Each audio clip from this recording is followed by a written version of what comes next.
Të nderuar shikues, në këtë hapësirë të intervistës do të ndalemi pikërisht tek problemet sa i përket arsimit, por kryesisht edhe problemet prapambetjes së pagave ndaj arsimtarëve. Do të diskutojmë gjithësisht për këto edhe sfida me të cilat përballet arsimi gjatë këtij sezoni arsimor me Isa Halilajn, zëvendës presidenti i shoqatës i sindikatës pavarur të arsimtarëve. Mirëmbrëma, mirë se erdhët. Mirëmbrëma, mirë se u gjetëm. Zoti Halilaj, do doja ta nisim fakt bisedën nga zhvillimi i fundit, sepse duket që arsimtarët në tërësinë e tyre kanë probleme të jashtëzakonshme, qoftë edhe të mësimdhënies, të honorareve, të pagesave, trajtimit të tyre etj. Por do doja ndaleshim pak tek një problematik dhe një shqetësim i fundit që është pikërisht mungesa e likuidimit, të themit, të këtyre arsimtarëve. Çfarë ka ndodhur? Pse nuk kanë arritur të marrin dot pagesat e tyre? Këto 2 vite kanë qenë shumë të vështira për gjithë shoqërinë, por për arsimin kanë qenë më të vështira se sa për çdo stres tjetër. Është thënë vazhdimisht që goditja e pandemisë pas ekonomisë ka qenë në arsim. Dhe mësuesit shqiptar janë përballë me një problematik të madhe këto 2 vjet, dhe që në momentet e para të pandemisë ne kemi kërkuar qeverisë shqiptare që të ketë një bonus ose një buxhet inkas për periudhën Covid. Deri më sot nuk është akuluar asnjë fond. Po, është e vërtetë, në muajin dhjetor kemi pas probleme me pagesat me disa zyra arsimore. Në zë është thënë që janë problematikat buxhetit. Kemi pas problematika vonesa, kryesisht në Korçë, Maliq, Fier, Durrës, Sarandë, por kjo ka sjell një problematik sepse shumë nga mësuesit kanë kredi. Dhe kjo ka sjell penalizim në tyre nga bankat. Shtyrja rrogave është një ndër problemet kryesore, është penalizimi nga bankat i mësuesve kredidorë, sepse shumë mësues kanë marrë kredi për shtëpia, për problemet të tyre. Ne edhe në komisionin... Pra, justifikimi kryesor është sepse nuk është reflektuar në buxhet, kush është ndekur në buxhet? Çfarë problemi ka? Është në zë, por zyrat arsimore, përfaqësuesve tanë ju kanë thënë që ka probleme me buxhetin. Ka problematika të mëdha, sepse kemi disa pagesat prapambetura. Për shembull, kemi transportin në disa zyra arsimore që gjatë këtij viti që në shtator nuk është kryer asnjë pagesë. Pra mësuesit nuk kanë paguar për transportin që u takon bazë vendimit të Këshillit të Ministrave. Kemi probleme me pagesat e orëve suplementare.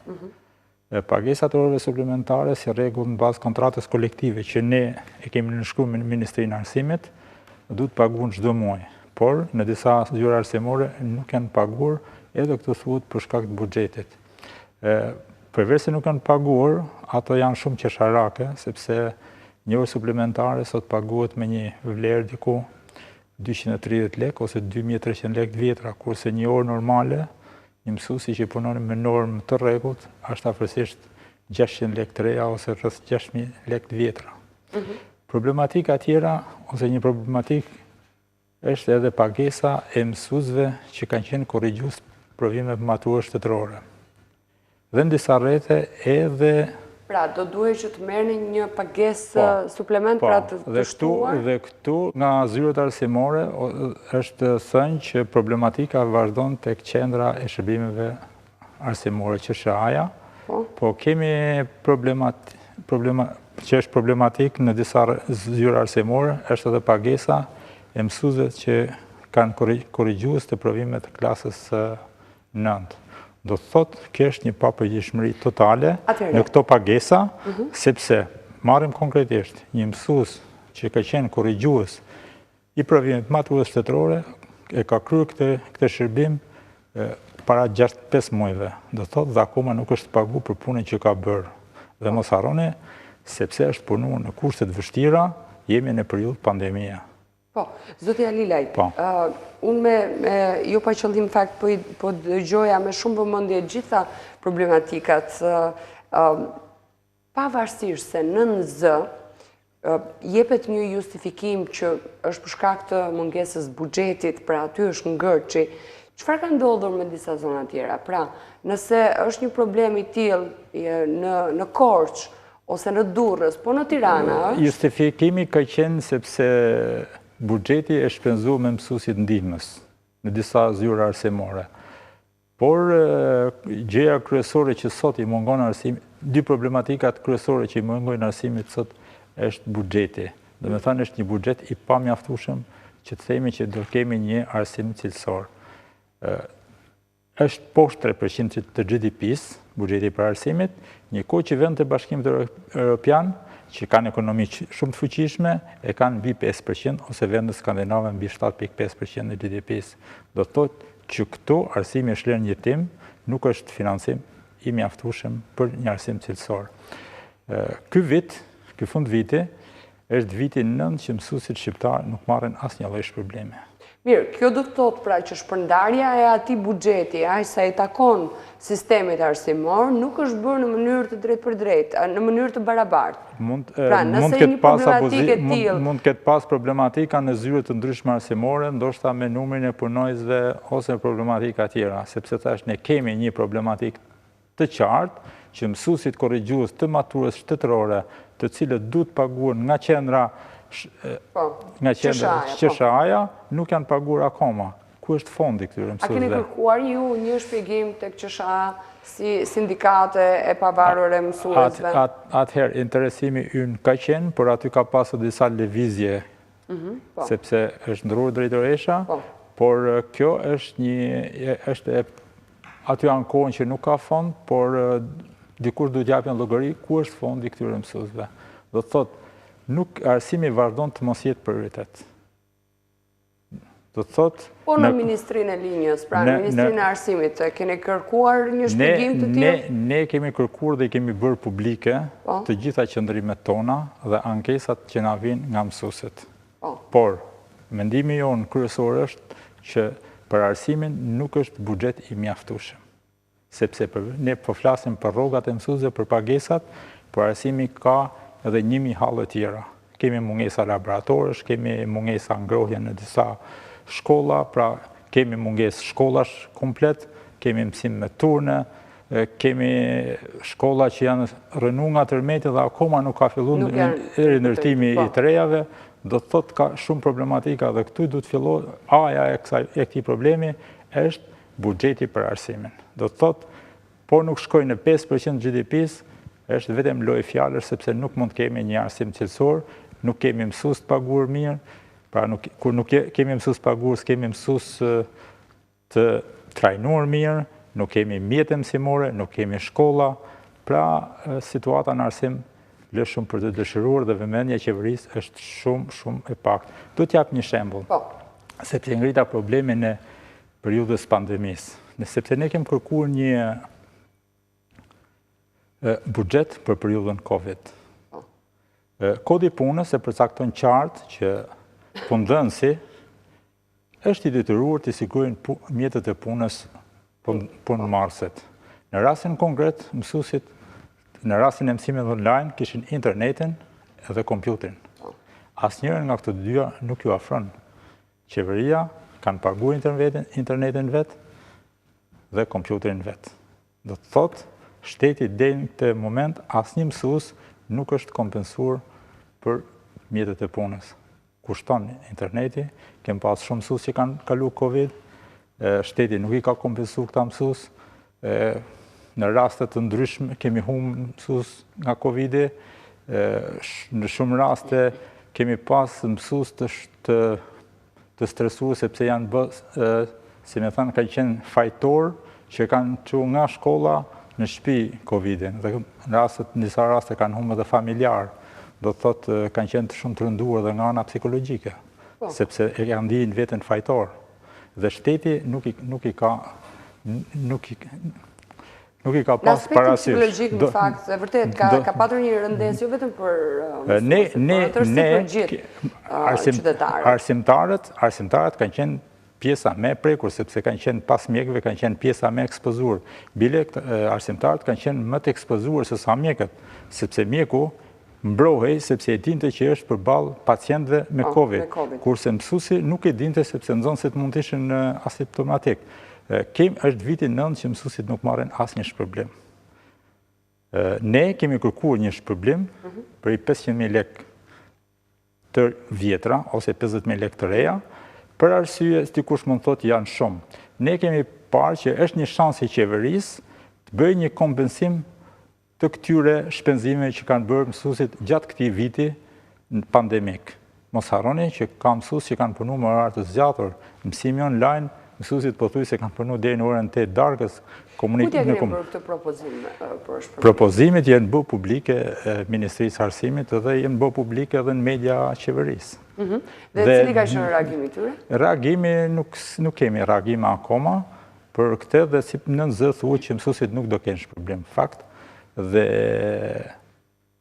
nuk është e drejtë. Mësuesit kanë punuar heroikisht në këtë periudhë, të rrezikuar veten, familjen, edhe ata janë familjar, edhe ata kanë qenë njerëz dhe kanë bërë dhe shpenzime, sepse ka pas raste që deri në orën 8 darkës kanë qenë komunikim me nxënësit për mësuesit që kanë punuar me mësim online. Zotja Lilaj, ka shumë probleme të vogla, cilat një pjesë lidhen me transportin, një pjesë me pagesat, një pjesë mësuesve, pagesat suplementare të provimeve etj.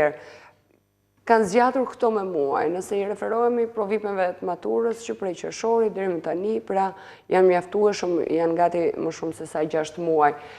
Nëse nuk kepet një zgjedhje tani nga qeveria, cili do të jetë hapi që do të ndërmarrin mësuesit? Ne i kemi bërë të qartë qeverisë të gjitha problematikat e arsimit dhe duke që qeveria nuk e ka fare vëmendjen nga arsimi. Do t'ju jap, nuk flasim vetëm për pagesat, sepse dikush mund dele thotë që ore këta dale vetëm kërkojnë lek atje, kërkojnë rroga. Megjithse kemi vite që rritja rrogave ka qenë vetëm indeksim me inflacionit.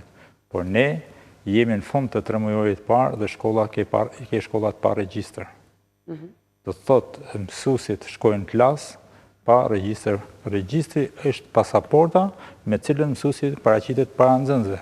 Sot, ditët e fundit, ka dalë se do fillojmë me regjistrat elektronik, do të thotë që do plotësohen notat te e-Albania, një kohë që për ne është komplet e pamundur, jo sepse mësuesit nuk e duan, por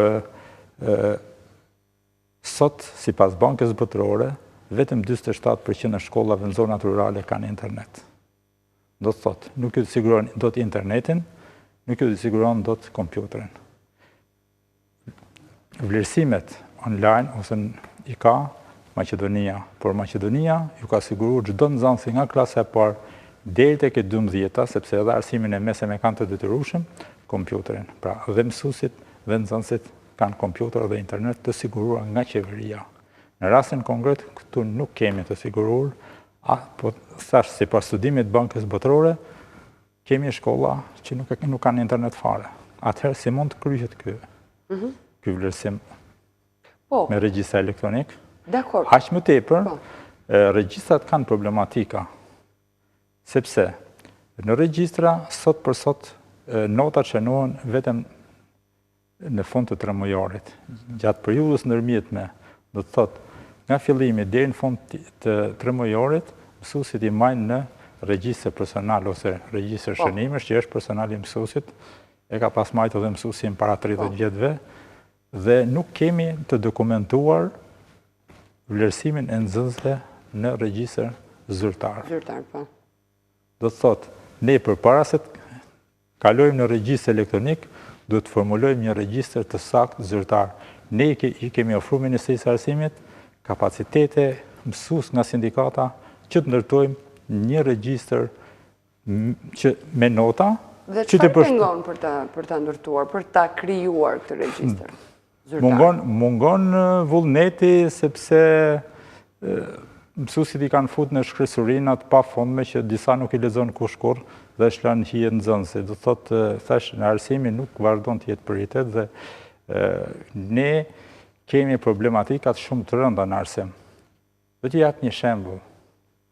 Fëmijët e shqiptarëve fillojnë keq arsimimin. Pra, kur themi problematika shumë të rënda, flasim edhe për ndryshimin e kurrikulave në mënyrë vazhdueshme? Patjetër. Ne do ta kapim shembullin me arsimin parashkollor. Arsimi parashkollor është subsidiu nëpër bashki. Bashkitë nuk e kanë prioritet arsimin, kanë shërbimet. Dhe sot në arsimin parashkollor, pra nëpër kopshtet e Shqipërisë, numri i fëmijëve është shumë i lartë dhe kurrikulat janë të pasakta dhe nuk kemi një kurrikul unike. Në qoftë se në prendim në kopsht ju sugjerohet fëmijëve loja dhe natyra, në Shqipëri ju mungojnë të dyja. Në Shqipëri që në 3 vjeç ju sugjerojnë shkrim, lexim, matematik. Në fakt, kjo grup mosh, sipas edhe ekspertëve prendimor, kanë lojën edhe natyrën, por këtu nuk kanë ambiente as për lojën, natyra në për qytete dije që s'kanë aso borë. Betonizuar, po. Pastaj vazhdojmë me kurrikulat që kanë edhe ato problematikat e veta. Sistemin po para universitar. Dhe këtu kërkohet që arsimi shqiptar e para është financimi, pastaj duhet një strategji e qartë proprendimore. Pse nuk bëhet një unifikim? Pra, cilat kanë qenë shpjegimet të një unifikimi të kurrikulave? Shpeshherë edhe për shembull edhe për abetaret ne kemi sjell në vëmendje debatet të zhvilluara. Po, arsimi kërkon një strategji afatgjatë. Pra, pse ka 2 ose 3 grupime metodologjish dhe librash? Në muajin maj, në mbledhjen e Këshillit Kombëtar të Arsimit, Ministria e Arsimit paraqiti një draft 5 vjeçar për arsimin, strategjinë për arsimit. Dhe nuk gjoja për diskutim dhe nuk doli më në sipërfaqe. Ne i sugjerojmë Ministrisë së Arsimit që kërkohet një strategji e qartë, ndoshta po përtej një qeverie, përtej një force politike qeverisë, bashkëpunim pozit-opozit, për një periudhë deri 30 vjeçare. Do të thotë, të kemi një financim real, të kemi grupe ekspertësh nga më të mirët, të kemi një strategji të qartë duke u bazuar në përvojën kombëtare me frymë europiane. Mos harro se në një pjesë të shkollave Shqipërisë, nxënësit vazhdojnë arreshtohen përpara shkollës në mëngjes, sikur në periudhën e para 90-s. Do të thotë, arsimi shqiptar ka nevojë të çlirohet një herë, sepse ne vazhdojmë deri në universitet me arsim teorik dhe jemi shumë larg nga praktika. Marrim edhe një aspekt tjetër. Arsimi profesional është shumë i rëndësishëm. Sot nuk dihet se ku është arsimi profesional. Trumpetohet sikur në arsimin profesional është numri i nxënësve është shumë i suksesshëm, por mësuesit vinë te ne, ankohen te ne sepse janë mbyll klasat. Nuk paraqesin interes për arsim profesional, që është shumë i rëndësishëm që t'i orientosh drejt rregut punës. Do të thotë që kërkohet një strategji e saktë, strategjit i bën politika, por ne si sindikat kemi qenë të gatshëm në çdo moment të japim sugjerimet tona në aspektin teknik. Çfarë do të jetë iniciativa nëse kjo situatë me hendekun e krijuar për mos likuidim të mësuesve, çfarë hapash do të merren më pas? Normalisht, por deri ku mund të jetë toleranca? Ne arsimi është arsimtarët janë njerëz misionar dhe ne mendojmë që qeveria do t'i hapin, do t'a dëgjojnë zërin e tyre. Ndoshta nuk do ishte drejt ose nuk do ishte adhëtare që mësuesit i çosh drejt aksioneve sindikale. Sepse në qoftë se ne pretendojmë që do bëjmë ose strukturat vendosin që të bëhet një grevë, do të thotë që fëmijët ngelin pa mësim. Dhe ai që i detyron mësuesit që të shkojnë deri në këtë shkallë, do të marrin përgjegjësinë përpara shqiptarëve. Gjithsesi, do të jenë strukturat e sindikatës pavarur që do ta ndjekin situatën hap pas hapi. Zoti Alilaj, në fakt nuk është vetëm kjo çështje që është shumë e rëndësishme për sistemin arsimor dhe për arsimtarët në tërësi, por po aq sa janë krijuar probleme në kurrizë të arsimtarëve, po aq këta të fundit ndonjëherë kanë qenë shkak për të krijuar probleme të fenomeneve të ndryshme në shoqëri. I referohem kështu abuzimeve me fëmijët, pra me të miturit. Fenomeni i cili është reflektuar për fat keqe nga drejtues shkollash, nga mësues, e tjerë e tjerë.